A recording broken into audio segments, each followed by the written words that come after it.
warahmatullahi wabarakatuh.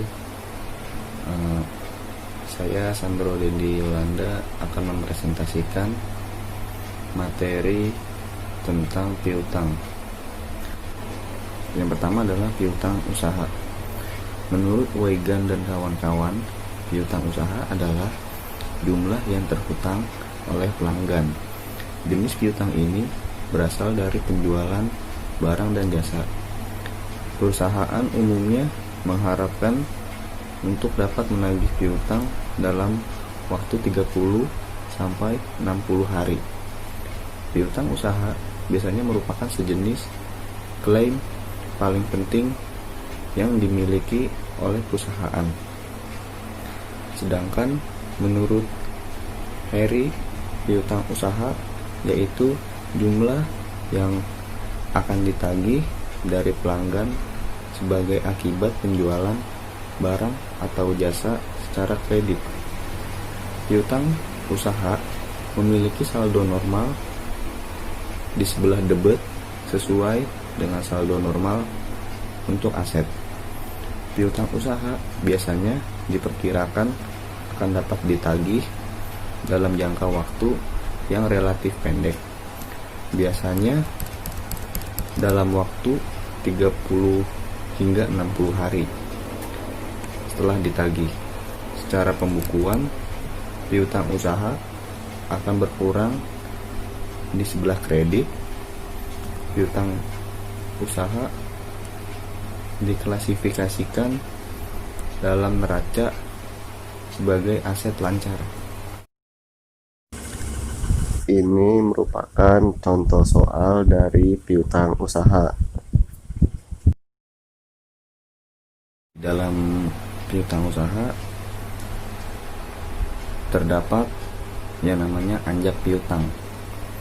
Anjak piutang adalah suatu transaksi keuangan sewaktu suatu perusahaan menjual piutangnya, misalnya tagihan, dengan memberikan suatu diskon.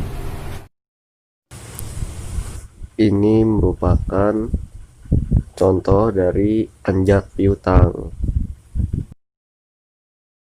Selanjutnya ada penurunan nilai piutang.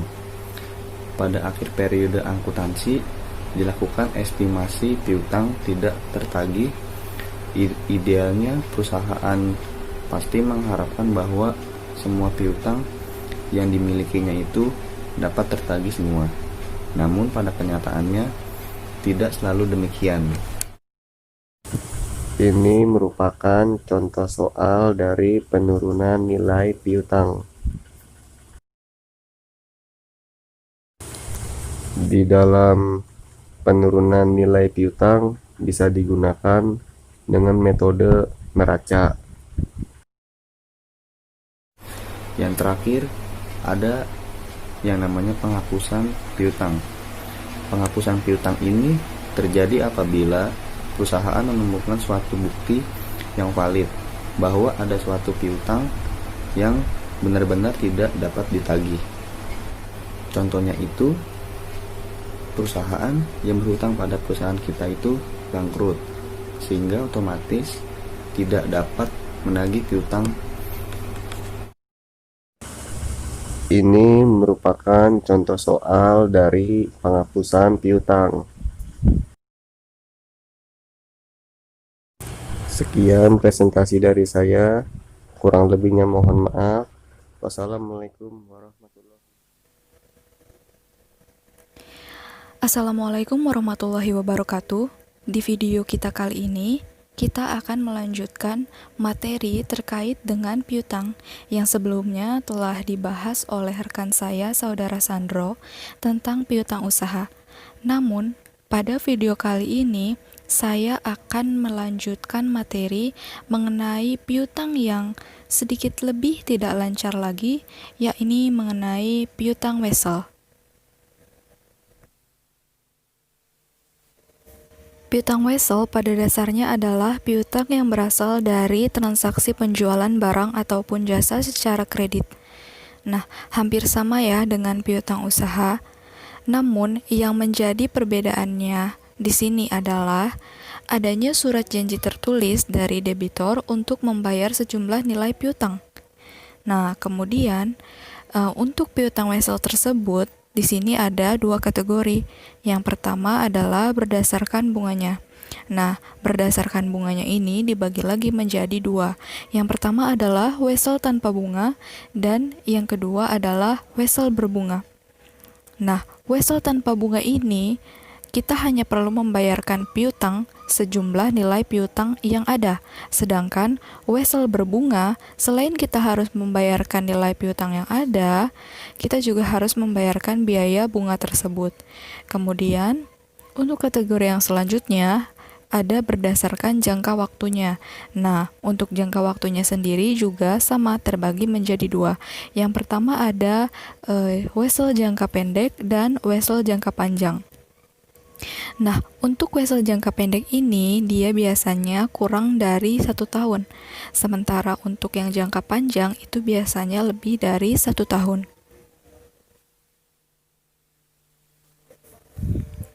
Selanjutnya ada 4 transaksi dalam piutang wesel. Yang pertama adalah transaksi penentuan bunga.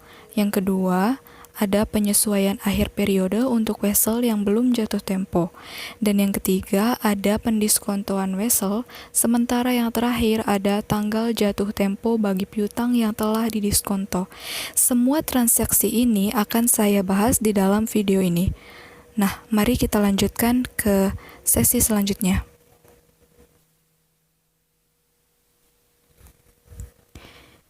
Nah, sekarang kita masuk ke transaksi yang pertama, yaitu tentang penentuan bunga. Sebagaimana yang telah saya katakan sebelumnya, bahwa di piutang wesel ini ada piutang yang tanpa bunga dan piutang yang berbunga. Nah, kali ini kita akan mempelajari tentang bagaimana cara menentukan bunga tersebut. Nah, namun yang pertama harus kita ketahui adalah di sini bahwa suku bunga yang tercantum dalam piutang wesel ini merupakan suku bunga tahunan, sehingga bunganya itu harus dihitung kembali agar lebih proporsional, karena seringkali ada piutang yang jangka waktunya itu kurang dari 1 tahun, sehingga bunganya itu harus disesuaikan, harus diproporsionalkan, harus dihitung kembali, seperti itu. Nah, caranya itu di sini dengan nilai nominal. Nilai nominal ini merupakan nilai nominal wesel ya. Kemudian dikalikan dengan suku bunga setahun.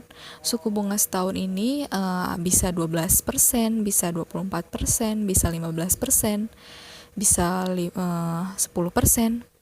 Nah, bergantung ya. Kemudian dikalikan dengan proporsi jangka waktu wesel dari setahun. Nah, agar tidak bingung, mari kita langsung saja ke contoh soal. Di sini ada wesel bernilai Rp100.000 dengan bunganya itu ada 12% dan jangka waktu weselnya itu selama 120 hari. Nah, cara perhitungannya itu adalah dengan 100.000 dikalikan dengan 12% dikali 120 per 360. Mengapa di sini 360? Karena 360 ini merupakan asumsi dari setahun, bunga setahun ini. Karena kan sebagaimana yang telah saya katakan tadi bahwa bunga yang tercantum adalah bunga tahunan. Maka kita asumsikan di sini setahun itu ada 360 hari. Maka dari itu kita taruh di sini 360. Nah, setelah dijumlahkan hasilnya di sini ada Rp4.000. Sehingga kita tidak perlu membayar 12% dari 120 hari. Kita hanya perlu membayar Rp4.000 saja. Seperti itu. Kemudian di sini ada contoh soal yang kedua. Di sini ada wesel bernilai Rp300.000 dengan bunga 24% dan jangka waktu weselnya itu ada 6 bulan. Nah, cara perhitungannya di sini adalah Rp300.000 dikalikan dengan 24% dikali 6 dibagi atau per 12. Nah, di sini per 12 ini karena satu tahun itu kita asumsikan ada 12 bulan ya. Maka dari itu kita taruh di sini 12.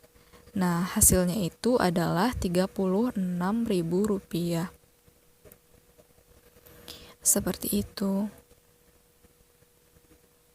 Kemudian di sini ada contoh lagi. Contoh yang terakhir, di sini ada piutang wesel sebanyak Rp200.000. Kemudian bunganya itu ada 15% dan jangka waktu weselnya itu selama 1 tahun. Nah, cara perhitungannya itu mudah saja ya. Hanya mengalihkan 200.000 dikali 15% dikalikan dengan 1. Karena di sini kan sudah 1 tahun ya, maka hanya perlu dikalikan dengan 1 dan hasilnya itu adalah Rp30.000. Seperti itu. Nah, setelah kita tahu bagaimana cara menentukan bunga untuk wesel, sekarang kita akan mempelajari tentang bagaimana ketika pertama kali piutang wesel dicatat atau pencatatan akuntansi untuk wesel. Nah, langsung saja kita ke contoh soalnya di sini. Pada 1 Maret 2017, PT Mulia menjual barang dagang kepada CV Budiman senilai Rp2 juta. Untuk transaksi ini, CV Budiman menyerahkan wesel dengan nilai nominal 2 juta, jangka waktunya 9 bulan, dan bunganya sebesar 15%. Wesel langsung diserahkan pada tanggal transaksi. Nah, di sini ada 2 sudut pandang ya, dari sudut pandang kreditur dan sudut pandang debitur. Di sini PT Mulia sebagai kreditur, maka jurnalnya ya langsung saja piutang wesel sebanyak 2 juta di sisi debit dan penjualan di sisi kredit sebanyak 2 juta. Nah, ini untuk transaksi penjualan ya. Kemudian untuk debitur atau CV Budiman, jurnalnya itu adalah transaksi pembelian. Maka pembelian langsung saja di sini di sisi debit sebanyak 2 juta dan berubah menjadi utang wesel. Bukan piutang wesel ya, utang wesel. Nah, di sisi kredit sebanyak 2 juta. Kemudian untuk bunganya ada di perhitungan selanjutnya. Nah, sekarang ini adalah contoh soal kedua ya. Contoh soal kedua ini sedikit berbeda. Nah, maka dari itu langsung saja kita ke contoh soalnya. Di sini pada 1 Februari 2017, PT Mulia menjual barang dagang kepada CV Budiman senilai Rp2 juta secara kredit yang dicatat sebagai piutang usaha. Nah, jadi asalnya ini dari piutang usaha ya. Setelah itu, pada 1 Maret, CV Budiman meminta perpanjangan waktu pelunasan untuk piutang dengan menyerahkan wesel bernilai Rp2 juta dan jangka waktu 9 bulan serta bunga 15%. Nah, di sini kalau kita lihat pada tanggal 1 Februari 2017, jurnal penjualannya itu adalah debitnya piutang usaha dan kreditnya itu penjualan, jadi belum menjadi piutang wesel. Nah, barulah pada tanggal 1 Maret 2017, mungkin karena CV Budiman ini tidak punya uang, maka dia meminta perpanjangan waktu. Sebagai gantinya, ia memberikan piutang wesel sehingga jurnalnya adalah di sisi debit piutang wesel dan kreditnya bukan penjualan tapi piutang usaha karena berubah ya. Nah, sementara itu untuk CV Budiman itu juga sama. Awalnya piutang usaha, namun karena berubah menjadi wesel, maka menjadi utang wesel.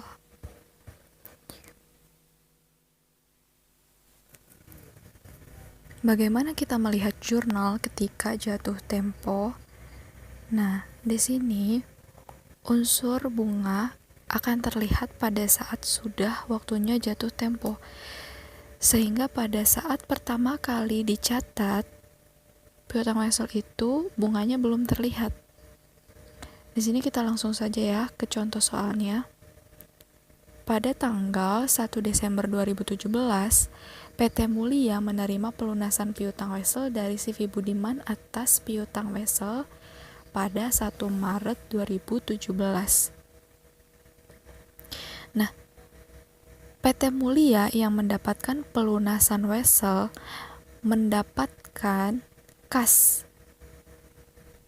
Namun, dia mendapatkan kas ini, mendapatkan pelunasan piutang wesel ini tidak 2 juta, melainkan lebih dari 2 juta, yaitu sebanyak 2.225.000.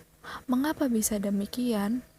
Karena di sini ada piutang wesel yang sebanyak 2 juta ditambah dengan pendapatan bunga sebanyak 225.000. Nah, 225.000-nya ini didapatkan dari mana? Didapatkan dari sini. Di sini ada 2 juta dan memiliki bunga sebanyak 15%. Kemudian, jangka waktu piutang weselnya ini selama 9 bulan. Tadi, perhitungan bunganya itu seperti apa? Perhitungan bunganya itu seperti ini. 2 juta dikalikan dengan 15% dikali 9 per 12. Per 12 ini karena 1 tahun ya. Nah, sehingga didapatkan angka 225.000. Jadi, di sini kas di sisi sebelah debit sebanyak 2.225.000 dan piutang wesel serta pendapatan bunga di sisi sebelah kredit. Kemudian untuk CV Budiman, di sini utang weselnya itu yang harus dia lunasi, dia taruh di sisi sebelah debit sebanyak 2 juta dan biaya bunga sama ya dengan tadi cara perhitungannya sebanyak 225.000 dan kas di sebelah kredit untuk pengeluaran pembayaran utang wesel serta biaya bunga tersebut sebanyak 2.225.000. Seperti itu. Nah, sekarang ada satu lagi yang perlu kita ketahui terkait dengan piutang wesel, yaitu terkait dengan kemungkinan adanya jurnal penyesuaian baru yang akan muncul karena adanya piutang wesel. Nah, jadi jika pada akhir periode masih terdapat piutang wesel yang belum jatuh tempo, maka perusahaan harus menghitung bunga berjalan dan kita akan membuat jurnal penyesuaian terkait dengan bunga berjalan. Nah, biasanya akhir periode ini jatuh pada tanggal 31 Desember. Nah, langsung saja kita lihat di sini pada contoh soalnya. Pada tanggal 31 Desember 2017, PT Mulia memiliki piutang wesel yang belum jatuh tempo dari CV Budiman dengan detail berikut. Tanggal wesel 1 November 2017, nilai nominalnya 1.500.000 dengan bunga 20% dan jangka waktu 6 bulan. Nah, kemudian kita lihat di sini. Wesel ini baru dimulai pada tanggal 1 November 2017. Nah, padahal jangka waktunya ini ada 6 bulan. Berarti kalau sampai 31 Desember 2017 ada berapa bulan? Ada 2 bulan ya. Berarti belum jatuh tempo kan? Maka dari itu kita harus membuat jurnal penyesuaiannya. Nah, langkah pertama untuk membuat jurnal penyesuaian itu kita harus menghitung dulu bunga berjalannya. Nah, cara menghitung bunga berjalannya itu seperti ini. Sama ya, seperti sebelumnya pada saat kita menghitung penentuan untuk bunga tersebut, bunga piutang wesel tersebut. Di sini ada 1.500.000 dikali 20% dikali 2 per 12. Kenapa di sini 2? Karena ini kan tadi 2 bulan. Dari 1 November ke 31 Desember ini ada 2 bulan. Maka di sini kita taruh 2 bulan. Nah, hasilnya 50.000. Kemudian barulah kita buat jurnal penyesuaiannya. Di sini untuk jurnal penyesuaiannya, untuk piutang bunga kita taruh di sisi debit, dan untuk pendapatan bunganya kita taruh di sisi kredit sebesar Rp50.000.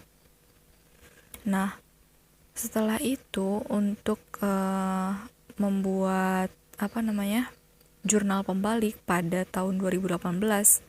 Nah, pada tanggal 1 Januari itu tinggal kita balik saja.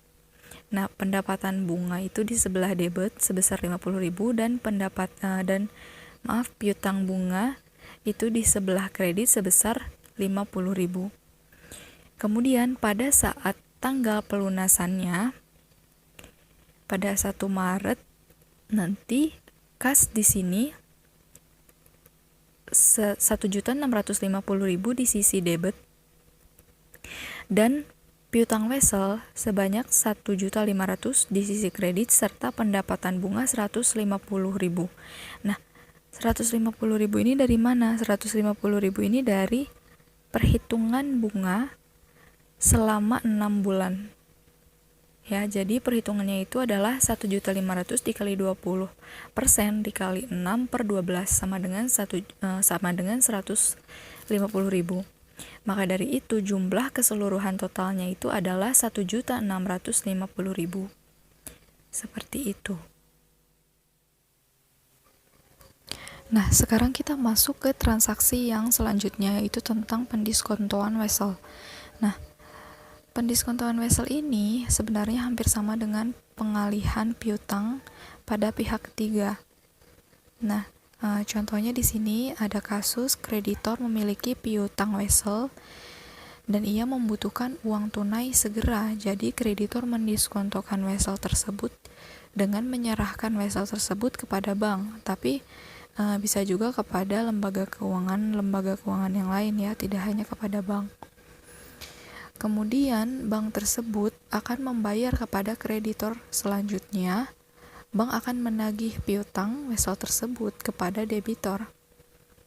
Nah, jika debitor tidak dapat melunasi piutang tersebut, maka bank ini akan menagih lagi kepada kreditor yang asli. Nah, diskonto biasanya dinyatakan dalam bentuk persentase. Nah, di sini ada cara untuk menghitung diskonto. Yang pertama, nilai jatuh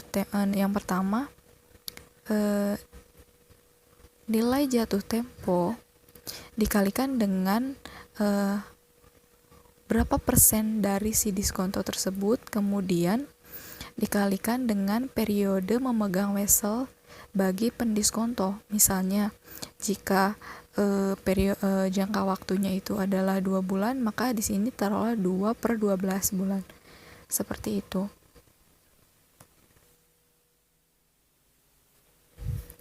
Nah, contoh soal untuk pendiskontoan wesel tersebut.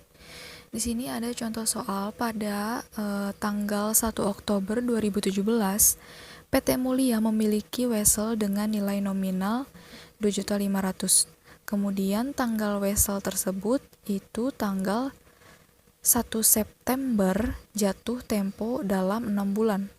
Nah, PT Mulia membutuhkan uang tunai dengan segera sehingga diputuskan bahwa wesel tersebut didiskontokan ke Bank Bahari dengan diskonto 15%. Nah, jurnal yang perlu dicatat oleh PT Mulia dan Bank Bahari adalah jika terdapat berbagai macam situasi sebagai berikut. Nah, kita di sini akan membuat 3 situasi ya. Yang pertama kita asumsikan dengan wesel tanpa bunga. Situasi kedua wesel dengan berbunga 25% dan wesel ketiga ini dengan bunga 10%. Nah, kita akan membuat jurnal dengan 2 sudut pandang dari PT Mulia dan Bank Bahari. Langsung saja kita kepada situasi yang pertama terkait dengan penjurnalannya. Tapi kita harus ingat ya bahwa nilai jatuh tempo sama dengan nilai nominal untuk wesel tanpa bunga. Karena kan tidak ada bunga, maka cukup 2.500.000 saja. Tidak ada bunga. Jadi nilai jatuh tempo ini sama dengan nilai nominal. Nah, kemudian langkah yang kedua, kita ini harus menghitung diskontonya. Nah, bagaimana cara menghitung diskontonya? Cara menghitung diskontonya ini adalah dengan cara 2.500.000 dikali 15%. 15% ini merupakan rate diskonto ya. Kemudian dikalikan dengan berapa bulan si pendiskonto ini memegang wesel tersebut. Nah, untuk menghitungnya kita kembali lagi ke contoh yang sebelumnya. Di sini kita lihat, kita perhatikan di sini wesel tersebut dimulai pada 1 September dan memiliki jatuh tempo 6 bulan. Dia akan jatuh tempo pada waktu 6 bulan. Nah, jika kita hitung dari tanggal 1 September, kira-kira akan jatuh di bulan apa ya untuk 6 bulan ini? Mari kita hitung sama-sama. Tanggal 1 September, Oktober, November, Desember, Januari, Februari, Maret. Maka itu akan jatuh di bulan Maret. Nah, sekarang untuk pendiskontonya itu mulai dari tanggal 1 Oktober 2017. Nah, sekarang kita hitung dari tanggal 1 Oktober ke bulan Maret itu ada berapa? Tinggal dikurangi ya. Tinggal dikurangi 1 bulan. Jadi ada 5 bulan.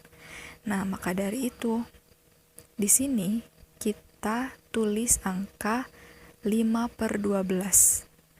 Nah, setelah dijumlahkan hasilnya itu kita dapati Rp156.250. Nah, sehingga kas yang akan diterima oleh PT Mulia itu sebesar Rp2.343.750. Karena kan nilai jatuh tempo atau si wesel yang nilai yang sebenarnya itu harus dikurangi dengan diskonto yang ada. Nah, sehingga si jurnalnya ini, pencatatannya, PT Mulia akan menerima kas di debit sebanyak Rp2.344.750. Kemudian biaya bunga ini maksudnya diskonto ini ya.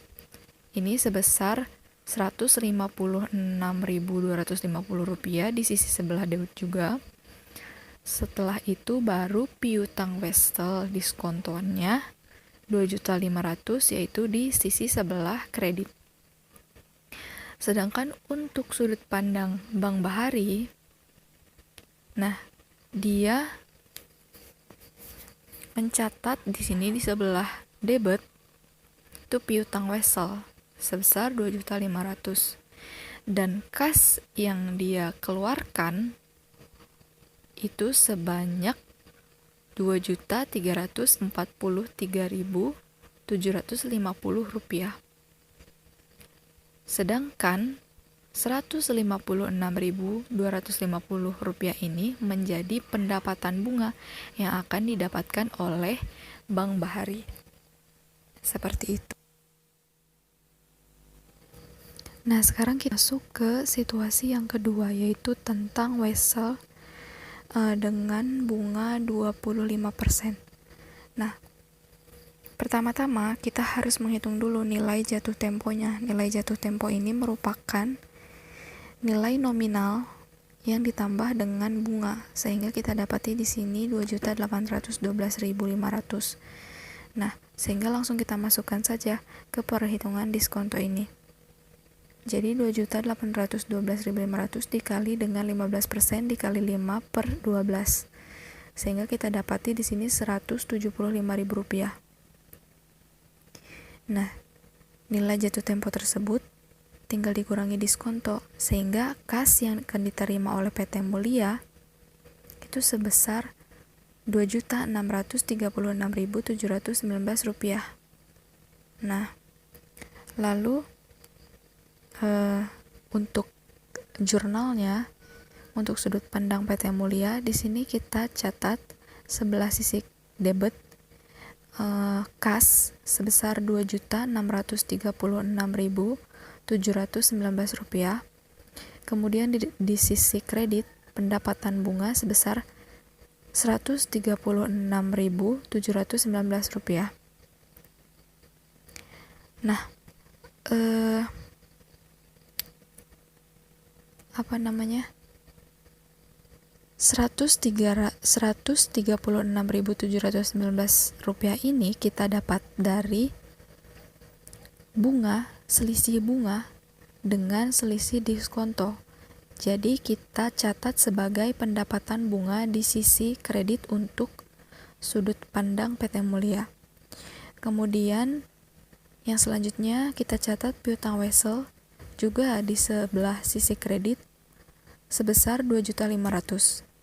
Sedangkan untuk sudut pandang Bank Bahari, di sini untuk sisi debit kita catat piutang wesel sebesar 2.500.000 dan pendapatan bunga sebesar Rp136.719. Sementara kas di sebelah kredit sebesar Rp2.636.719. Nah, mengapa ini menjadi bertambah? Mengapa ini tidak mengurangi?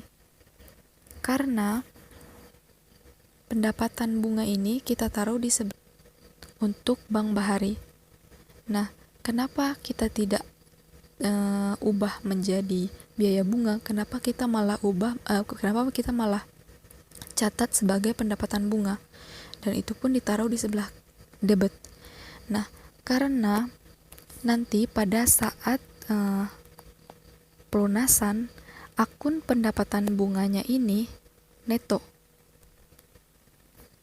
Jadi kita biarkan saja seperti ini, seperti itu.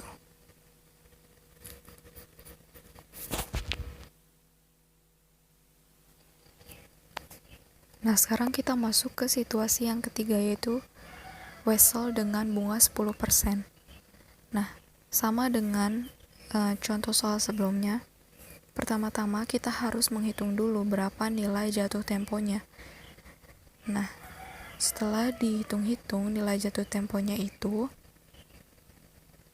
adalah senilai Rp2.625.000. Nah, tinggal dimasukkan saja ke perhitungan diskonto. Nah, sehingga didapati diskontonya itu Rp164.063. Maka kas yang akan diterima oleh PT Mulia adalah sebesar Rp2.460.937. Nah, maka jurnalnya kita tulis saja di sini kas di sebelah debit sebesar Rp2.460.937. Kemudian biaya bunga sebesar Rp39.063. Nah, ini didapatkan dari selisih antara bunga dan diskonto. Namun, karena diskonto ini lebih besar daripada bunga, maka selisih ini kita catat sebagai biaya bunga di sebelah debit. Berbeda dengan contoh soal sebelumnya, ini, di sini bunga ini lebih besar daripada diskonto, sehingga kita catat pendapatan bunga di sini di sebelah kredit. Berbeda dengan yang tadi sebagai biaya bunga. Nah, di sini kita catat sebagai pendapatan bunga. Nah, setelah itu kita catat piutang wesel diskontoan ini tetap tidak berubah, ada di sebelah kredit dan bernilai 2.500.000. Setelah itu untuk Bank Bahari, jurnalnya adalah yang pertama di sini piutang wesel sebesar 2.500.000 di sebelah debit, dan pendapatan bunga di sini sebesar Rp39.063 di sebelah kredit, dan kas yang harus dibayarkan oleh Bank Bahari, yang harus dikeluarkan oleh Bank Bahari kepada si PT Mulia ini sebesar Rp2.460.937. Seperti itu.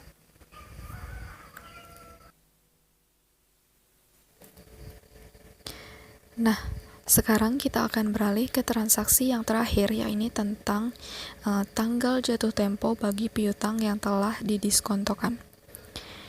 Nah, pada saat piutang yang telah didiskontokan jatuh tempo, ada dua kondisi yang dapat terjadi.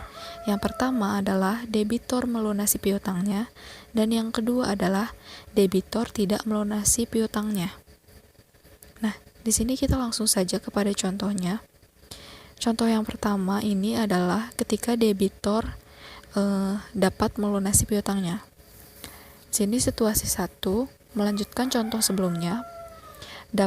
Pada situasi 2, pada tanggal jatuh tempo 1 Maret 2018, debitor PT Mulia melunasi piutang wesel tersebut pada Bank Bahari dengan 3 sudut pandang jurnal, yaitu PT Mulia, debitor, dan Bank Bahari. Nah, sehingga di sini jurnalnya seperti ini.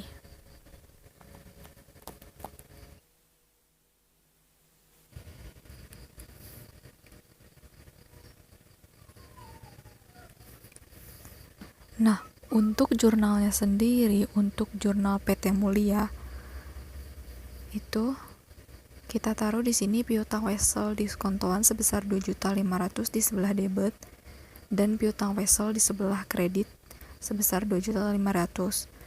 Nah, mau weselnya ini berbunga ataupun tidak, jurnal untuk PT Mulia ini tetap sama seperti ini, tidak berubah.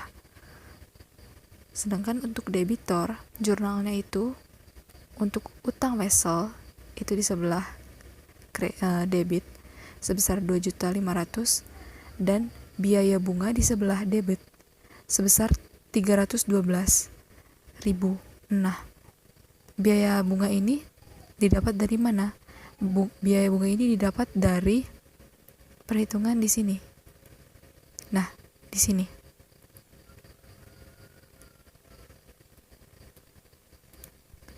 Kemudian kasnya di sebelah kredit sebesar 2.812.500. Nah, jika wesel tanpa bunga, maka cukup debit. Untuk di sebelah debit itu kita catat utang wesel, dan kreditnya kas, tidak perlu biaya bunga. Kemudian untuk Bank Bahari, jurnalnya seperti ini.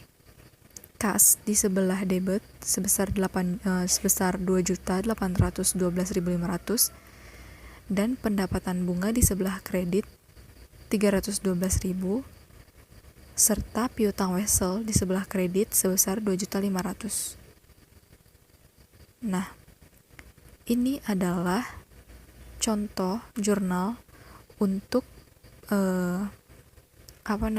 wesel atau wesel diskontoan yang dapat dibayarkan secara lancar oleh pihak debitor.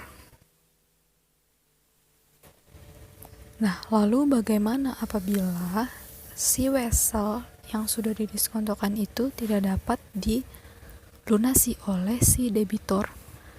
Nah, di sini kita langsung saja ke contoh soalnya, melanjutkan contoh soal sebelumnya.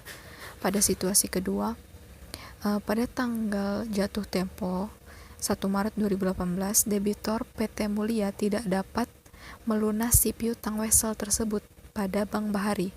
Nah, akibatnya di sini Bank Bahari menagih kembali piutang wesel tersebut pada PT Mulia. Biaya tagih sebesar 100.000 dan PT Mulia melunasi semua tagihan tersebut. Nah, jurnalnya di sini adalah kita harus membuat beberapa jurnal penyesuaian ya, karena si debitornya ini kan tidak bisa melunasi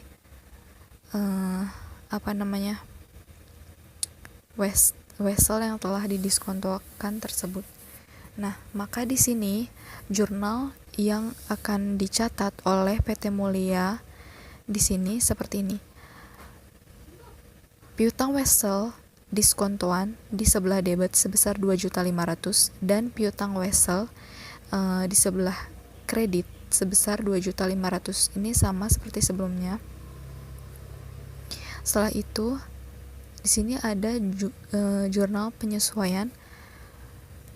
Piutang wesel menunggak di sini di debit sebesar 2.912.500 dan kas di kredit sebesar 2.912.500. Nah, dari mana asalnya 2.912.000 ini? 2.912.500 ini berasal dari 2.812.500 ditambah dengan 100.000, yaitu biaya tagih dari penunggakan tersebut.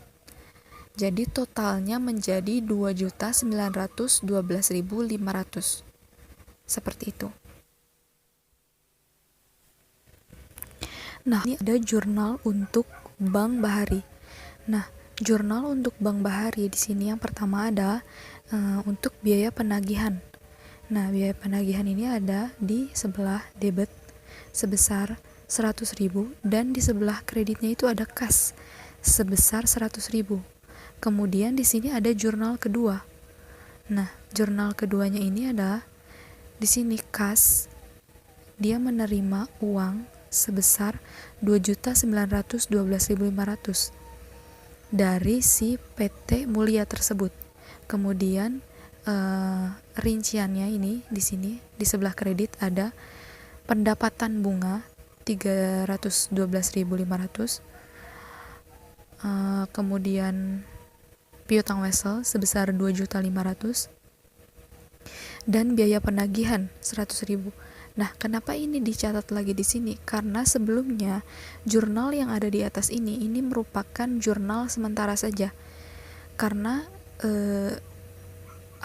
istilahnya si Bank Bahari ini menalangkan biaya penagihan tersebut.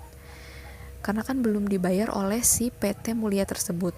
Nah, jadi setelah si PT Mulia ini membayarkan sejumlah uang ini, maka si jurnal ini akan dihapuskan. Setelah itu dia akan menuliskannya di jurnal yang baru. Seperti itu. Kemudian bagaimana untuk jurnal yang ada di sudut pandang si debitor? Nah, jurnalnya itu seperti ini. Di sini ada utang wesel di sini sebesar 2.500.000. Kemudian di sini ada biaya bunga 312.500 dan di sini karena dia menunggak maka utangnya itu dia bertambah. Di sini ada biaya penagihan 100.000. Jadi keseluruhan utang wesel menunggak si debitor ini seluruhnya ada 2.912.500 rupiah. Seperti itu. Nah, saya rasa cukup sampai di sini pembahasan kita kali ini mengenai hutang wesel. Kurang lebihnya saya mohon maaf. Wassalamualaikum warahmatullahi wabarakatuh.